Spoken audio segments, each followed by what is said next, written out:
থাইল্যান্ডের রাজপরিবারের যে সমস্ত রিচুয়ালস হয় তার 50% করেন হচ্ছেন ব্রাহ্মণরা, থাই ব্রাহ্মণ। সেখানে হলকর্ষণ উৎসব হচ্ছে। হলকর্ষণ হচ্ছে হালকে কর্ষণ করা, মানে জমিকে রোয়া, যেটা শান্তিনিকেতনে রবীন্দ্রনাথ করিয়েছিলেন।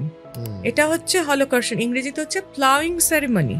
ন্যাশনাল মিউজিয়াম ব্যাংককে আমাদের সেই বিশাল রাজকীয় হালটা রাখা থাকতো। সেই হাল দিয়ে যেটা জমি চষা হবে, সেটা একটি রাজকীয় উৎসব। সারা থাইল্যান্ড, কম্বোডিয়া, লাওস এই সমস্ত দেশে হলকর্ষণের দিন ন্যাশনাল হলিডে।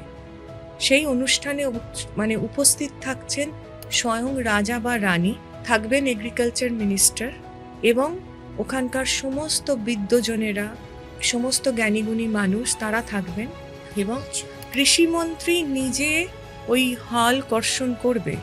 এবং রাজার যে সমস্ত গাভীরা থাকে, গরুরা থাকে, তাদের সামনে 7 রকমের খাদ্য এবং পানীয় ধরা হবে।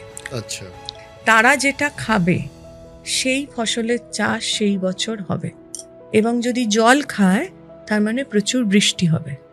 এতটাই তারা আমাদের, আপনি বলছিলেন যে কতটা গভীরতা, আপনি ভাবুন কতটা গভীরতা। সেটাই।